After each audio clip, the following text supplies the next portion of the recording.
Okay, why don't we get started? Again, my name is Stefan Haggard. I direct the Korea Pacific program, and I want to give particular thanks to the Korea Foundation that has been supporting our efforts in maintaining this webinar over the course of the quarter.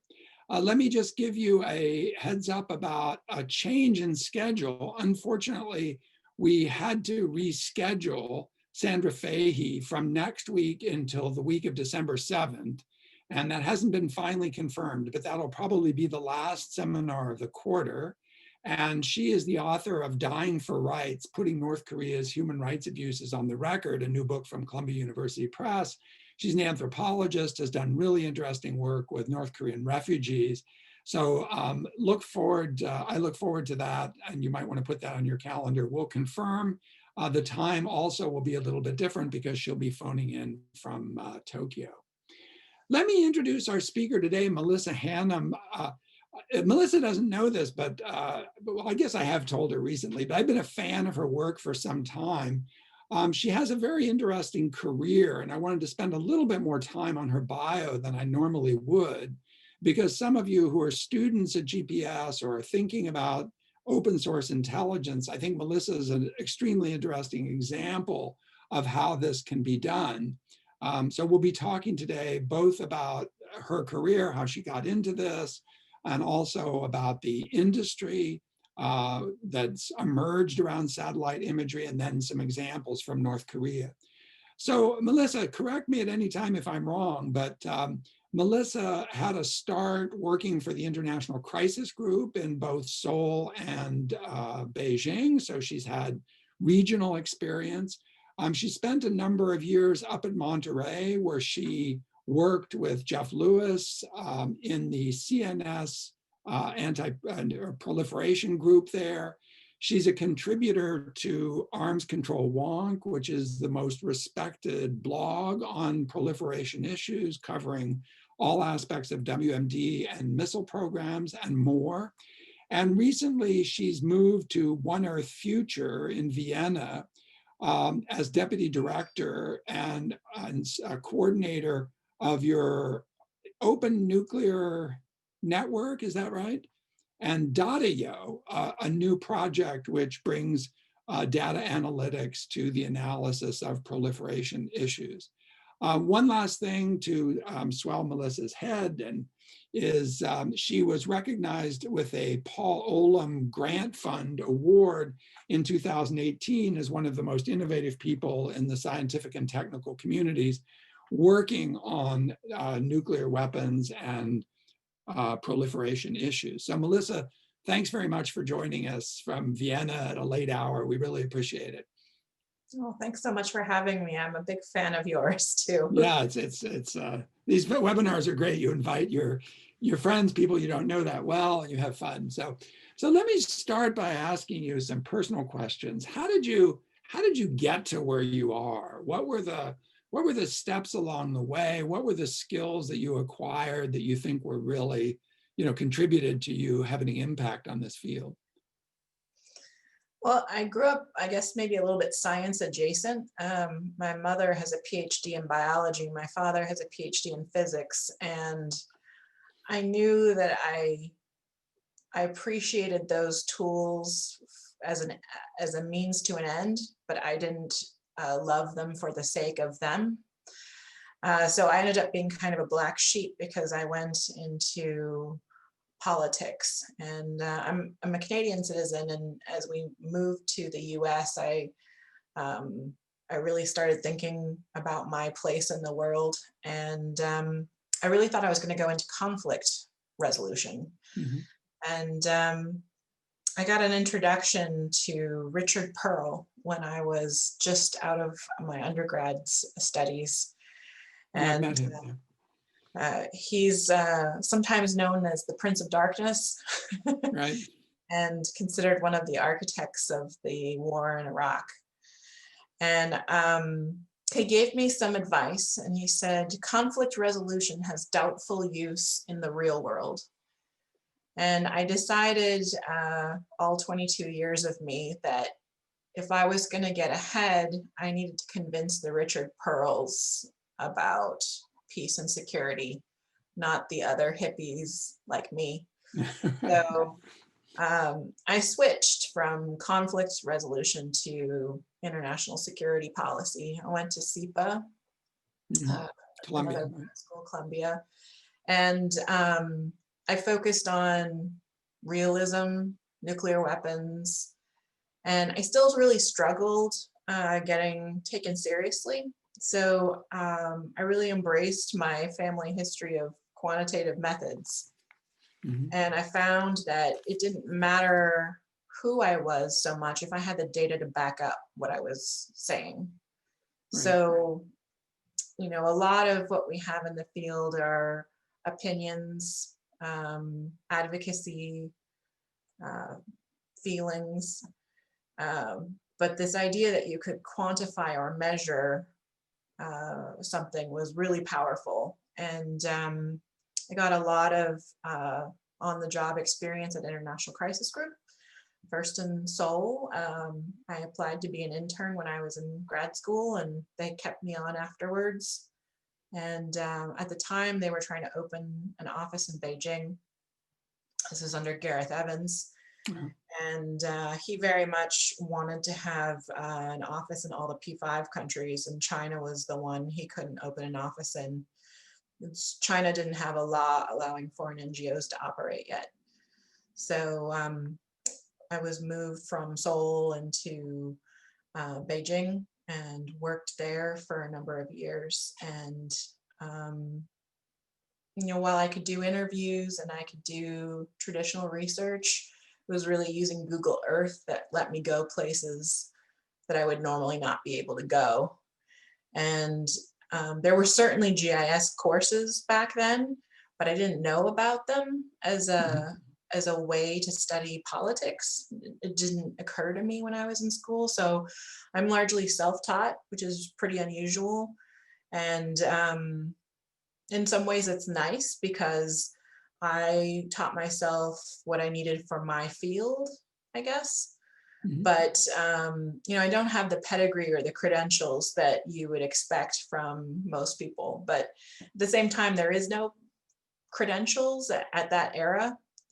Now there are starting to be more and more open source curricula and approaches, but it's still pretty new. It's pretty Wild West, and Right. it's an exciting place to be.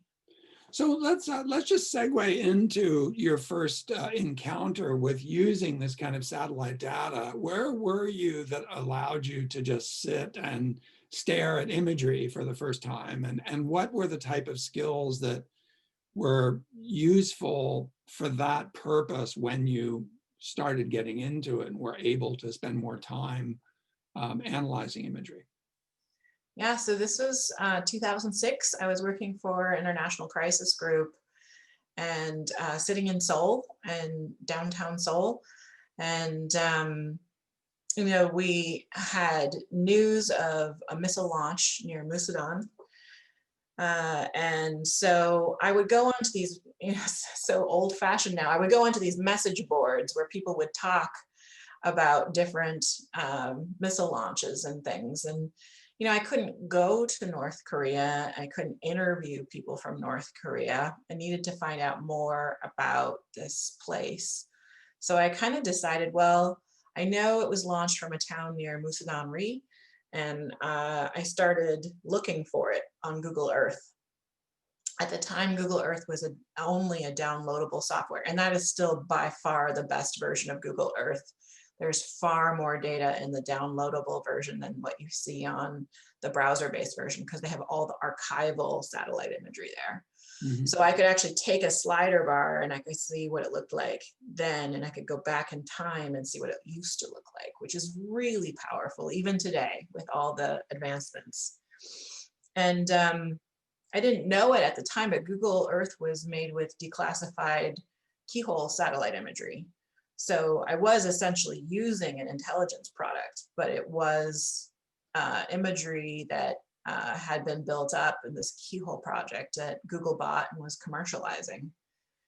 And Crisis Group didn't have a budget for purchasing satellite imagery. Nobody was really doing it too much back then. I think the Federation of American Scientists had one satellite image that they must have purchased at great cost of the East Coast space launch site, Tonghae. But other than that, I didn't know anyone of doing this. And so I went to Musadonri and I sort of found the area, and I was just sort of using common sense. Like, if I was going to launch this, I'd need somewhere flat. I'd need, you know, a place to drive a truck. Sure enough, I found it. And I thought Google Earth was magic. Got hooked.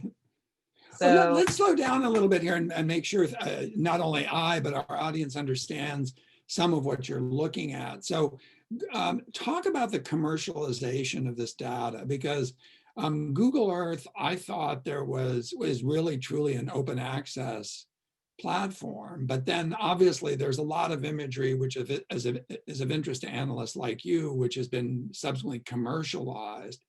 Can you talk about just the state of the industry a little bit, and where Google Earth fits with other open source materials, because it's not completely open, right? I mean, it's not classified in a classification sense, but you have to pay for this data. So how does that all work? So, so there's a number of different sources for satellite imagery, and I'll talk about a little bit about each of them. So there are government satellites that are operated in the US, for example, by the NRO, the National Reconnaissance Office, and they provide satellite imagery for US government purposes. And many of the military all the military satellites are classified, and we don't have access to that imagery, except for when Donald Trump tweets it out, and then you can get to see a sneak peek of it, which is really exciting because I never get to see anything that good. Right. The second class of imagery, which many people look over, are satellite images that are provided by the US or the European Union for the purposes of research, and primarily they focus on environmental kinds of issues. Right. So you can go to the USGS website, for example, and you can download Landsat data, which is great because it's free and you can practice processing it yourself. And it's a great tool. But the spatial resolution, and when I say spatial resolution, I mean how big a piece of the ground you see for a pixel is quite large. Right. So really it's only useful if you're looking at forest fires or coastal erosion or big scale things. You can't see a vehicle in this type of resolution. So, what Google Earth was a harbinger of was really the commercialization of satellite imagery. And so Google Earth is a tool. You can see it online, or you can, even better, download the Google Earth Pro for free. And inside it, they're carrying satellite images from different providers. Primarily, they get their images from what used to be called Digital Globe, but is now called Maxar. And they also have images from Airbus. They have some of the images that I already described, Landsat and so on. It just depends how close you zoom in into the Earth. And Google Earth is a really intuitive, user-friendly way of starting to look at satellite imagery. So I really recommend you try logging in and going and looking at your home, for example, because then you can start imagining, oh, I go out my front door and I see this or I see that. I walk down the street or I go to my class, and you can really get a sense of, this is what I see when I'm walking on the ground. This is what it looks like above. And you can start to sort of expand the way you think in 3D. And because it's all on a round globe, you can go all over the world. You can go to Pyongyang, you can go to Seoul, wherever. But that's a tool that's projecting these images, which are all stitched together all over the Earth. When you purchase commercial satellite imagery, there's and this is another class that you're talking about, right? The purchase satellite imagery. Military, government, and now we're going into commercial. So in commercial, there's a wide range of options to buy imagery. Maxar, which I just mentioned, is an American satellite company based in Colorado. They have the sharpest possible image. So when I was talking about high spatial resolution, they have the highest at 30 centimeter resolution, which means one pixel represents approximately 30 centimeters by 30 centimeters on the ground. Yeah, that's extraordinary. Yeah. And I say approximately because it depends at what angle the satellite is pointing when it captures the image. So it's not necessarily square, it's perhaps a parallelogram, kind of depending on the angle. Right. Airbus is close behind with 50 centimeter resolution. So that's the optical imagery is based in France, but they also have other types of sensors I can talk about. And I think the new and exciting entry into this world is called Planet. They're a San Francisco based company. And rather than taking really, really high resolution images occasionally, they tried to disrupt the model by taking extremely frequent medium resolution images. So And then instead of, somehow, yeah. so this is 3 meter resolution, but you get an image of everywhere on Earth every day. Amazing. So the huge difference is when I'm looking at a missile facility somewhere and I want to know, is this site active? I have to cross my fingers and hope to get it from Airbus or Maxar. But I know Planet has an image every day, and it just depends whether there's a cloud in my way or not. Right. So this is actually a huge shift because it seems that with this kind of data, you're moving towards real time rather than something where you've got big temporal lags between one observation and another observation, right? Yeah, there's a few companies that are already boasting that they're going to have more than once a day. We haven't seen those business models actually come into fruition yet. And in many cases, you can use drones to capture imagery of places that you're already at. But for me, studying places like North Korea, where I cannot go there and I cannot send a vehicle into their airspace, a space-based sensor is the best for me. Right. So could you, I know that we're spending a lot of time on this, but I just find it personally interesting. So can you say a little bit about how this whole ecosystem is evolving on the analysis side? You know, because it seems to me that the supply side is the satellite imagery, but then the demand side is whom, you know, because it's, you know, we were, Melissa and I were just on a call a couple of weeks ago with a group of people who are actually each pursuing, you know, satellite imagery work, you know, Jenny Town, and there's Bermudas, and there's 38 North, and, you know, a bunch of different clusters of people. But each of those are basically have sources of funding which permit them to purchase imagery, and they're somehow supported, right? So this isn't entirely something that you can just do on your own, or what can you do on your own? Maybe that's the way of posing it. Yeah, so I mean, the big boom for us was that more sensors went up in the 90s and the 2000s, and the price started to come down. And especially when Planet arrived with this high frequency imagery, we were able, NGOs, universities were able to start to afford satellite imagery, but it's still really expensive.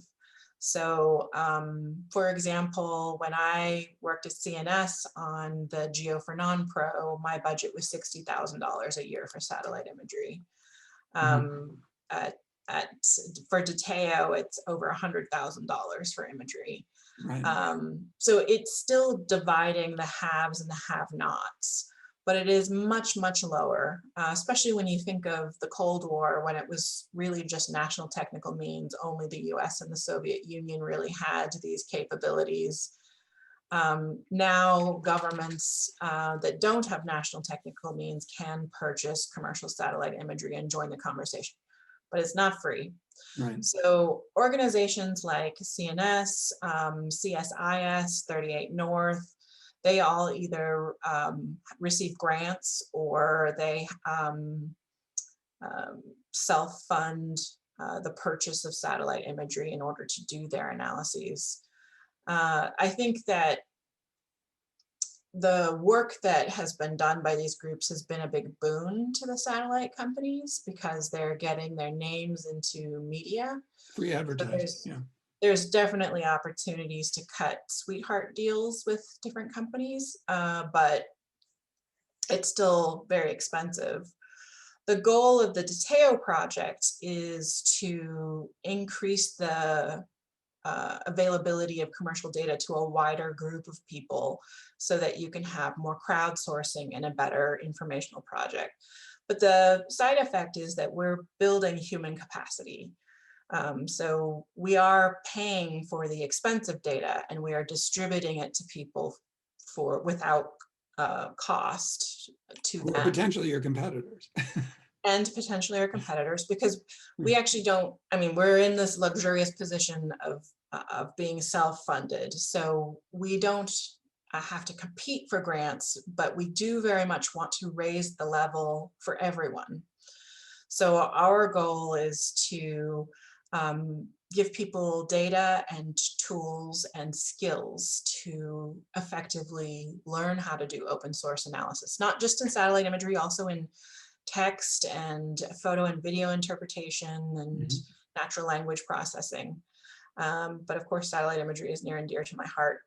And so we're trying to get more people involved and trying to reduce the barriers to entry. So like I said, I'm self-taught. I was very diligent in teaching myself how to do these things. There weren't a lot of curriculum. There still aren't really curriculum. You know, if you want to learn this, you probably go take geography or earth sciences, and then you would have to take all those skills and transform them into like a national security or a political science type of application, because they still You don't have a GIS certificate, you know, which includes, of course, spatial econometrics, but you know, it's not dedicated specifically or entirely to image analysis. I mean, we could spend a whole hour on this, but I want to shift gears a little bit to a second kind of a cluster of topics. And by the way, let me just remind those who are on the webinar, if you put questions into the chat, I'll happily pose them to Melissa. But let me turn to a second set of issues, which is, what are you looking for? You know, like, so, you know, you mentioned this example of something that's being launched and you want to identify, let's say, a launch site. But what are the clusters or classes of things that you're looking for? You're looking to measure buildings, I mean, what are you doing in effect? What's the measurement piece of this? So there can be many different applications. Sometimes I'm looking for a facility that is undeclared. This is something the International Atomic Energy Agency does. This is an actual job you could have someday, where you work in their Department of Safeguards and you're looking for facilities that states have declared, and you're monitoring them to make sure they're abiding by their safeguards agreement. Right. Or you're looking for undeclared facilities. So this is in the nuclear realm. And so sometimes I'm either annotating a facility I already know about to look for change.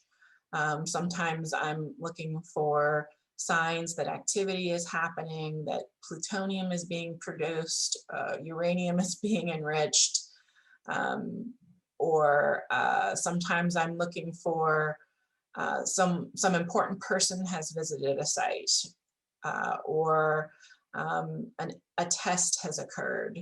Right. These kinds of things. Sometimes I'm looking for evidence that one country is proliferating WMD to another country. All of these are sort of in the realm of what I do. I think that the subjects that you can study with satellite imagery are just as flexible as anything you'd write a paper on or examine, but images are really compelling, in some ways too compelling. But they're headliney. Yeah, yeah. Yeah. No, it's funny because I wrote 30-page reports my whole life and no one cared until I started putting satellite images in them. And then it doesn't even, some cases it doesn't feel like it even matters what the image is of. They just believe that I'm saying something is important in the image. It's the It's headline. Yeah. it's shockingly powerful. I think you actually have to be quite careful and ethical with your use of images because people take them to be like CSI or something, like. Right. Can we just back up to for a second to the IEA? This may sound like a really strange question, but does the IEA itself have this capacity? Has the organization actually granted its secretariat the authority to collect information in this way? Because it doesn't seem like it would necessarily align with the safeguard agreements that the countries think that they're signing, even though, Yeah. of course, we should be doing this, right? Well, it's not, I can't say there's zero controversy, but my boss, Laura Rockwood at the Open Nuclear Network in Vienna, she was the attorney for the IAEA who wrote the legal opinion that satellite imagery can be used as part of the safeguards agreement. And so they do have devoted staff that work on satellite imagery analysis, and they support the inspectors who go on the ground, and they make assessments of each state's reports to make sure they're complete and correct.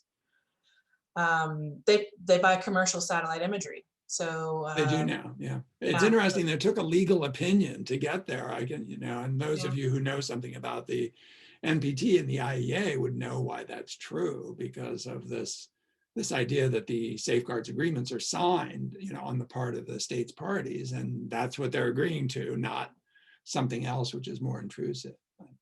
Other treaties have gone other ways. So the Comprehensive Test Ban Treaty really is bound by on-site inspection. And so satellite imagery is not really contemplated as part of that. But interestingly, they seem to be floating the idea of drones, of aerial collection, once you're on site doing an inspection, that you could collect imagery. So they're starting to train for that capability, but of course the treaty's not in force yet. Right, right. Well, Melissa, let's get to the main feast here. Do you want to put something up? And I think I'll just let you talk for a while off some of what you're doing, because examples will probably demonstrate more clearly than words what you're up to. Sure. So I put together two vignettes, and one is WMD related because that's what I do. Well, that's what we're interested in too, yeah. I figured the audience would also want something more general. So I also put together some thoughts on the flooding that happened in North Korea, and I like this one a little bit because it's not just satellite imagery, but a fusion of many different types of data. Great. Let me just make sure that you're can you? Yeah, there you go. Oh, good. So I don't know if anyone's heard this, but Kang Son is a site in North Korea that's popped into the news again just recently. And the story actually starts before me. It starts with David Albright back in May 2018. And I put the link into his slide deck. But David Albright directs an organization called the Good ISIS, as he sometimes calls it, if I correct. Right, it's the Institute for Science and International Security. Yeah. Right. Yeah. Very good source. Yeah. He's been doing imagery analysis with his assistants for a long period of time, and he's a physicist by training, I think. He did some fantastic work on North Korea in the 2000s. His work on Iran is heavily debated now, and I think it's become quite politicized. So, you know, you have to decide for yourself how you would vet any source. But on his website, at the link I've got here, he put up a slide deck about a site he called Kang Son. And he basically said that that there were a series of uranium enrichment sites, possible uranium enrichment sites in North Korea, that one of them with more credible advice was called Kang Son. And he gave some details about the number of centrifuges he thought would be there, as well as that was kind of the age of the site and a few other things. And this was all purportedly from US intelligence sources. Excuse me. But it was satellite intelligence. Excuse me, yeah.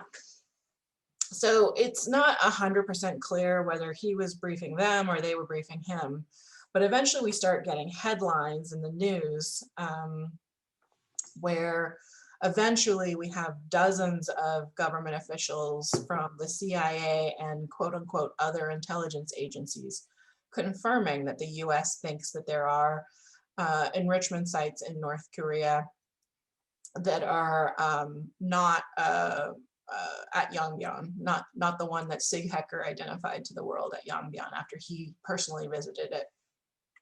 So Melissa, can you go back to that headline for a second? Is there any way that satellite imagery could support a claim like that, well, as it's written?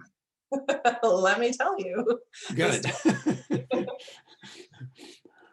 So next, Ankit Panda writes for NK Pro, which is part of NK News.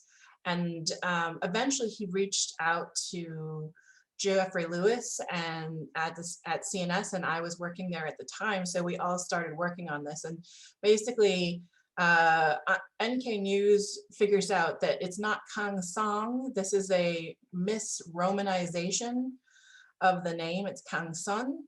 And so now we have a town to look for. And,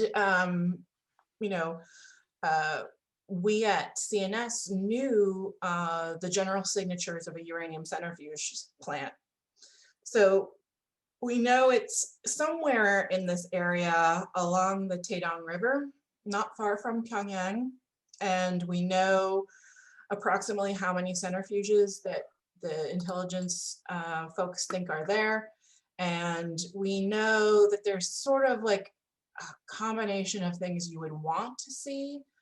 And we start to search, and it's tedious. We're basically just searching in a grid format, looking for different buildings that meet the criteria of being a uranium enrichment facility, but that we can not prove are something else. And so basically there are buildings where we just put an X on them where they sort of meet the conditions, but it turns out to be some other kind of factory or something. Centrifuge halls are the most difficult things for us to identify in the fuel cycle. And if you study Iran, you know that they can be buried like at Natanz. They can be inside a mountain like at Fordow. And so North Korea is pretty unusual that they built a big one right at Yongbyon with all the other nuclear facilities. We don't know that there aren't other buried ones. That's sort of the reason that Americans have such a hard time trusting the DPRK when they declare their facilities. Well, the Yongbyon enrichment facility used to be a facility for, if I recall, just milling fuel rods, right? Fuel fabrication plant. Yeah, right. Yeah. So when the IAEA was on site inspecting, it was a fuel fabrication site, and Sig Hecker was really shocked when he was brought back to this building, and they had gutted it and refurbished it to have what he described as a really modern centrifuge hall.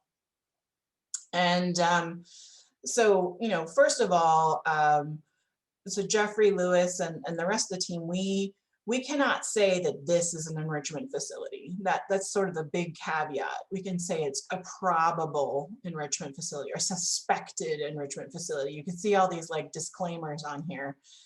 And really the things that we see here are a security perimeter we see that this big hall in the center is the kind of place where you would have cascades of enrichment centrifuges. Excuse me. And there's also some monuments here that typically indicate that this is a very important facility that have been visited by Kim Jong-il, for example. And then Memorialized, yeah. yeah. Yeah.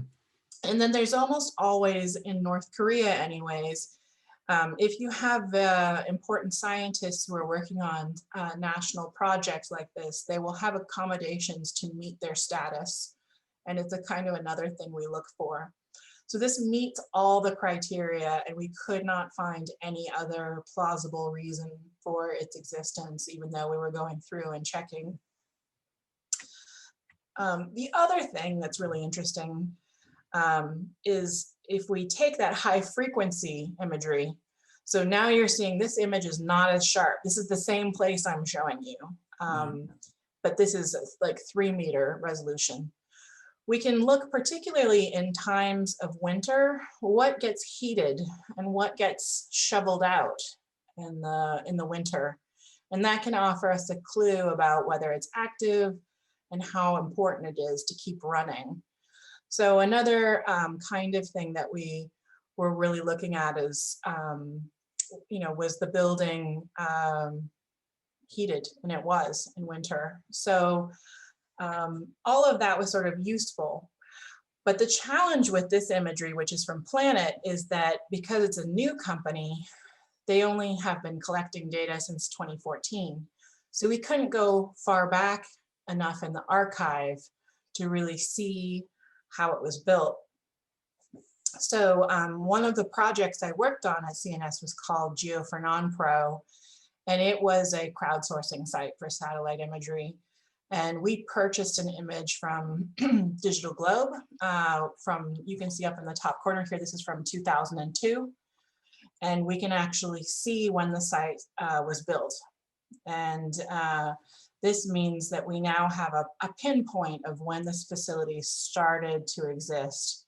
And if you're very lucky, you can catch it at a time where you can see the different rooms. So there have been several facilities I've looked at where very luckily I saw them as the foundations were being poured, and so I could actually count the number of rooms there were inside, kind of like a dollhouse from the top, That's incredible. Let me make sure I understand.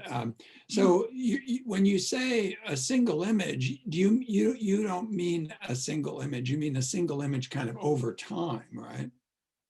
Yeah, so a satellite is got a sensor that's just like a camera. In fact, the original satellites from the 60s were Kodak. The Corona satellite was Kodak. So each image is a single moment in time. I see, but how would you know? How would you know to go back? How would you know when in the archives to look for when this thing was in construction? So it depends on the commercial provider. For a place like Digital Globe where you can't browse, you just have to guess and hope that the money is being spent well. Right. But some of the providers offer services that allow you to browse like a thumbnail first and then purchase it if it's what you need. So, we knew when, excuse me, we knew when Sig Hecker visited the enrichment site in Yongbyon was 2010. We had a rough idea of when the intelligence sources said this site might pop up. And so we basically made a couple of guesses until we hit just as it was starting to go under construction. This allows me to pose sneak in a question from someone in the audience, and you can see how it's related. It's from Julio Flores. He says, as the technology to see improves, how have defensive mechanisms evolved? Decoy structures, camouflage, going back to World War II, inflatable tanks, inflatable, ships and things like that were used to to divert enemy attention. So it's still a concern, but the sensors are getting so good that they're very hard to trick. What I'm talking about now is called optical imagery, and it's a combination of red, green, and blue light. And that is just because that's what our eyeballs see. And so typically images are expressed that way. But satellites today actually collect a lot more wavelengths of light than that, and it can actually tell us more than what our eyes see. So for things like camouflage, they actually have become a risk for states because it seems to make sense. You put a nice green tarp or something over it, but satellites now can actually tell when it's fake foliage versus it's real foliage. And so the camouflage has to get much more complicated to keep up with it. So to give you an example, right after if you remember your electromagnetic spectrum from high school, you have ultraviolet light, that gives you sunburns and only bees can see it. You've got blue light, you've got green light, you've got red light, and then you've got near infrared light. So that near infrared light, our eyes can't see, but it bounces very well off of healthy vegetation. So if you have taken a GIS class or a image processing class in earth sciences or environmental studies, then you probably know about an NDVI. And what you're doing is looking for health in agricultural crops or looking for beetle infestations in trees and so on. But originally it was invented in World War II as a way to look for camouflage. And so whenever a state is using something covert, like a camouflage, security fences,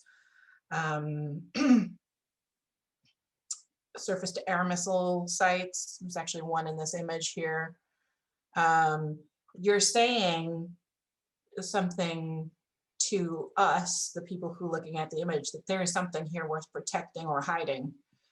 And so you have to balance those pros and cons when you do that. Some states try to make things blend in with very low security measures. Some states just use as many as possible. But with sensors flying over every single day, sensors that can operate at night now. So I've only been talking about optical, but there's radar data as well. It's getting increasingly difficult to hide. It's not impossible. There's some amazing cases, particularly in Syria, of hiding reactors by disguising them as Byzantine fortresses. But the cost of keeping your program covert is much, much higher now than it used to be. Yeah. Interesting. By the way, Andy Bowman, I see that you've raised your hand, but I can't actually call on you. So if you could just type your question into the chat, I'll pose it. Melissa, I should let you finish this before you do move on to the flooding example. Is there more that you wanted to say about this site, the Kang Son? Yeah, so just the last thing, this is the reason it's back in the news is because last week the head of the IAEA was asked a question and he responded by saying, we're trying to fine-tune the analysis on Kang Son. And he can see with further analysis that this is a relevant place where activity is taking place. So although it was, a group of people, including David Albright, and who announced the site, it was Jeffrey and me and the rest of the team at CNS who found the site. Now, Grossi is saying that this is an active case under analysis by the IAEA. Yeah, fascinating. Becky and Sam, did you want to jump in? Do either of you have questions that you want to pose directly? I actually do have some questions, but I was going to wait until the end to make sure she doesn't go through it. Okay, sure. I had one question about this site in particular. So do you have any sense on whether in like the intelligence agencies going through the same process, are they going through the same process that you guys are going open source wise? And do they have any additional, I guess, tricks, or, you know, they have access to the military stuff. So are they like ahead of the game, or are you guys ahead of the game, or how does that really work? Sure. So officially, I don't know. I've never had a classified background. I'm part of that first wave of people doing this who aren't inside an intelligence agency. And so officially, I don't know. But, you know, the intelligence agencies have military satellites. We don't have those. So if you look at that photo that Trump tweeted out of the rocket on the pad that exploded in Iran, you can see the kind of image I can only dream of purchasing. It's actually illegal for me to even buy that image because of the high quality of it. At the same time, intelligence agencies have things like human, you know, they have like human assets. They can listen to phone calls. They can do all kinds of stuff that we can't do. I would guess, without, you know, I can't make a real estimate, but I would guess that with the rise of commercial activity, particularly in data and the algorithms that you can run on data, that gap is narrowing. It's just that there are fewer people inside intelligence communities than outside, and many hands make light work. So if you can work without that silo, universities, private companies are all making breakthroughs in data analysis, including in satellite imagery analysis. And so increasingly, the US intelligence agencies are relying on commercial data. They are the single largest purchaser of commercial satellite imagery. So in addition to their own military assets, which I would guess have, you know, exquisite capabilities, we say, but maybe less frequent, maybe, you know, you can't always get it on the day you want, or maybe there's a cloud, then you're relying on all those other sensors as well to paint like a richer picture. And we have access to a subset of those images. One of the big differences between intelligence agencies and the open source is they have training and tradecraft, and they have rules and regulations they have to follow. And in the open source, we haven't really developed our own code of ethics yet. ONN, if you go to our website, you can see we made our best effort at making a code of ethics. But some of the competition that Dr. Haggard referred to between different grantees is really there. And there's a lot of pressure to be first, find something exciting. And there's a lot of pressure to turn out fine. So it can be difficult to always be accurate and unbiased and ethical in your work. It can be a challenge. So I would say that the vetting inside of intelligence agencies probably have better data. They have more money, I'm sure, and more training. But that doesn't mean that open source isn't moving along at a lightning fast pace. And I think that gap may continue to narrow unless it is somehow regularized with regulations. Do you want to turn to this second example, Melissa? Sure. So this is an example about the recent flooding. And I included it because I didn't think not everyone would care about WMD. So this is not about WMD, this is about flooding. And I kind of like it because there's a variety of different types of data we're using all about the same issue. So Kim Jong-un was visiting sites in North Korea that were particularly hard hit by flooding just this past September. And it wasn't a case so much of a ton of rain all at once, but they had three typhoons and their rainy season all at the same time. So really the ground got saturated and flooded. But we were really interested because there seemed to be a lot of attention by Kim Jong-un and other high-level officials visiting. So we kind of laid out the timeline of how often and where he went. And we were trying to understand how bad it was. And it's kind of hard to really understand when all you're getting is the official statements about it. So we, examined the officials that were appointed to oversee some of these different areas, the high level of their title and their position really indicated that North Korea was putting its highest ranking people on these issues and taking this very seriously.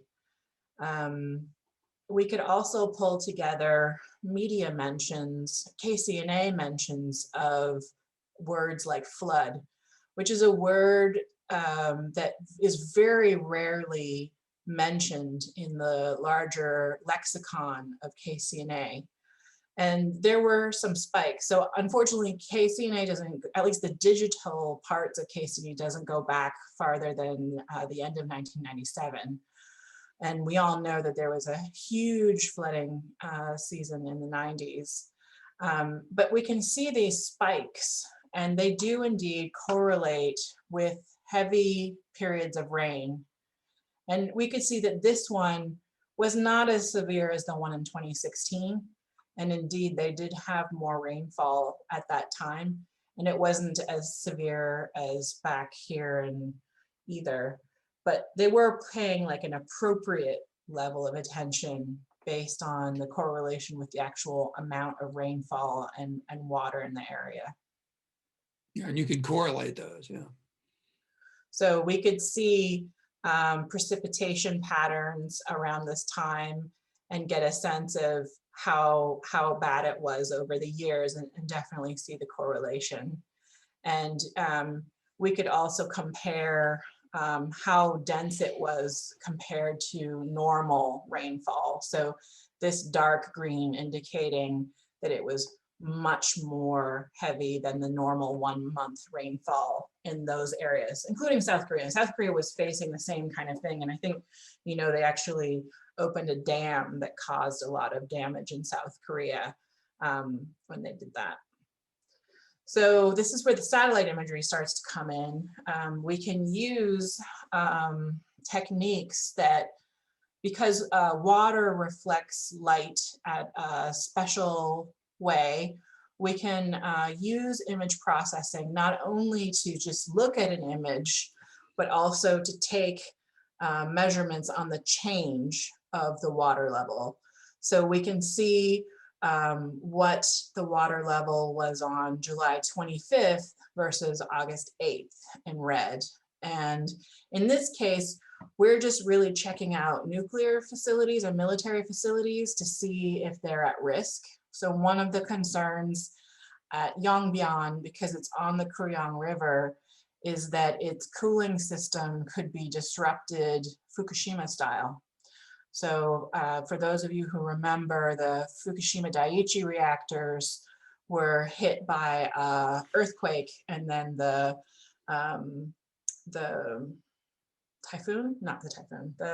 tsunami that came in afterwards, which flooded their cooling system, and then the reactor core began to melt into the reactor core. The fuel rods began to melt into the cooling reactor. So the concern is that this could happen at North Korea. The good news is the flooding was not that bad in these areas, and you can see that the red portions were really not much better, or not much larger than the existing blue portions from before then. So there wasn't a lot of concern in this case. This is a uranium mining and milling facility as well. They have unlined tailing ponds there. So they put the waste product into that unlined pond. And another sort of environmental concern is that that could, I mean, it already is seeping into the groundwater and affecting plant life and so on around there. But again, you can see it's not too bad in this area. So we have July 14th in blue and August 23rd in red. And on the right, it's the Pyeongsan uranium concentrate plant. August 23rd is red and 4th of September 2020 is blue. So it's basically 3 different time periods we're showing you here. The bridge, Pilsung Bridge near the border was one area of concern. This is an area that did flood very heavily. So in blue, you have 15 July, and in red is 7 of August. And this, because it's near the border area, is pretty risky. It's not a military site per se, but it's something that because of the proximity to the border, you keep tabs on. And this is one of the areas where we saw a lot of flooding. So this isn't like a breaking news kind of situation, but I really kind of like the story because it shows how you can take foreign language news, text, natural language processing, satellite imagery, ground photos of Kim Jong-un, and some knowledge of the leadership structure to see that this is probably the 3rd worst flood North Korea's ever had. They handled it appropriately and gave it about, you know, the 3rd ranking level of attention and mentions. And fortunately for us, none of the nuclear infrastructure was damaged. Yeah, this is really interesting. One final takeaway that I have before we wrap up is it's clear that each of these projects is, you know, just involves an incredible amount of detail work. So for example, a project like this on the flooding, how many person hours did that take, would you guess? I mean, just to do, you know, the things you've shown us here, because it's very focused detail work, it seems. Yeah, this took 5 people 24 hours. But 5 people, 24 hours, yeah, okay. So we were, 5-person this was a days. test for us, actually. Yeah. So part of what we do is drill in case there is an emergency. So there are times where we just call a drill. We did the same thing when the rumors of Kim Jong-un's health were really circulating, where we said, okay, this is a drill, all analysts assemble and write the best report you can write in 24 hours. Yeah, we should be doing that with our students. Melissa, this has just been inspiring. It really has. I just love listening to this new kind of work that's going on. I think a number of our students will probably be interested in finding out more. Let me poke around and see what kind of questions, further questions students might have. And who knows, maybe we'll get you back at some point to see if we can convince you to come back on, because this was fantastic. I could even imagine a training or something, you know, if you were interested in providing it, we'd be happy to pay you to do that. So, because I think there'd be interest. Yeah, I used to teach at Middlebury, but I haven't since I left. Kind of miss it, to be honest. But it's so much, well, I'm sure you know, it's so much labor to put together an online course and the curriculum. And so I haven't really done that, but I'd love to do Right. that. Well, we'll talk. I'm going to stay on for one last question if we can get Melissa to take that. But those of you who have to go, we understand it's the witching hour. And this just came in and I did miss it, so I thought I would just pose it if you don't mind taking it. Tracking illicit activities via this imagery. Now that's something I think there's been a lot of interest given what C4ADS and others are doing, but a lot of that C4ADS work is actually not necessarily using, you know, it's not using satellite imagery at all. It's using other kinds of sources. Is there a play for satellite imagery in the whole space of you know, finance, of, you know, tracking shipments and all of that, or is that something that's best approached through other means, like, you know, manifests and that kind of stuff? So, I mean, satellite imagery is definitely not a silver bullet, and it's best used when it's combined with other types of information into one information project. It's not a whole lot of help on finance unless you're looking for addresses.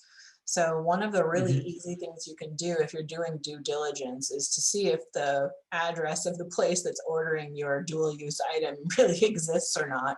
Because unfortunately, a lot of these are PO boxes and Right. a beautiful island somewhere and not a firm or a business like you would expect it. We do a lot of ship tracking. So on Dateo, you'll be able to see we have data from marinetraffic.com, and you can pair that with the satellite imagery. And there are some really fascinating companies and organizations that are working on this. There's one product I find really interesting called Skylight, made by Vulcan, and it's in the Seattle area. And they pair ship AIS data with synthetic aperture radar and optical images to forecast when ships will meet for a ship-to-ship transfer. Oh, wow. So they're taking all that data, and then with radar, you're getting not only the image, but sometimes the wake of the ship. So you can start to estimate how fast that ship is going, and then the heading of that ship. Even with their AIS beacon off, there are some really cool things coming down. So there's another company called Hawkeye 360, and they collect radio frequency emissions. So even if you have your AIS beacon turned off, but perhaps you're using like a Wi-Fi fob, a cellular Wi-Fi fob or something like that, they can't see what data is in it, but they can see that data is being transferred between that item and a communication satellite, basically. So unfortunately, it's not available for all Dateo users, but we're starting to look at when the AIS beacon is off, but someone is operating a radio frequency emitter in the middle of the ocean. Right. And that must have AI components to it. I mean, I would think, right? Yeah, so I think Vulcan is probably far ahead of the curve in developing a proprietary algorithm for these types of forecasts. And we're certainly not there yet, but we're really interested in the idea of what that could mean. Sam, you want to ask the last question? We forgot you. That's I keep okay. saying Thank last you. question. That's okay. My Alyssa's question was patient. just gonna be because I have a lot of interest in North Korea, of course. So does Dateo or any other database, is there a good place that you would recommend for people who, like me, don't have like specialized access to certain things to find data on North Korea? Like you showed precipitation data, maybe looking at economic activity or something like that. Like where would we go to look for that? Yeah, so we're trying to compile data all in one place in Dateo. It's a lot of work, so we don't have precipitation data in there and some other things, but what we do have are some imagery resources, text from KCNA going back to 1997. We're working on the legalness of us purchasing Rodong Shinmun and scientific journals. We're still waiting for a legal opinion on whether we can do that without an OFAC license. And we also have photos, some of them from our own staff that were taken at military parades. We also have videos that Scott LaFoy of Arms Control Wong generously donated. So that's like 3 terabytes of North Korean videos. And this was started partly because YouTube is removing these types of videos because the concern from Google is that if you pay ad revenue to the owner of the YouTube channel, you're giving funding to North Korea in violation of US sanctions. So they're removing the videos, but it's a big loss for research to lose these videos. So we're trying to host them in a place where we don't have ad revenue or anything. We're just hosting them. So you can find those kinds of things there. We have some tools, simple tools, so you can do like a topic modeling or sentiment analysis on text. You get to choose the text and then sort of flip through them. We have some very simple photo forensic tools, so you can upload a photo and you can see if there's a giant military cat in there or not, that kind of thing. Mhm. But a lot of this is still sort of make it as you go. And this is Dateo, which is on Melissa's website. And we'll try to see if we can blast that out to anyone who's interested. And yeah, Melissa, it's late there. We need to let you go. I mean, we do have concern of the welfare of our speakers, because I'm sure if we went, we haven't lost hardly anyone. They're still there, but we'll get you back maybe in the spring and do this again. It was terrific. Yeah, no, it's really nice talking to you and your students. Thanks, everyone. So long, Melissa. Bye Take all. care.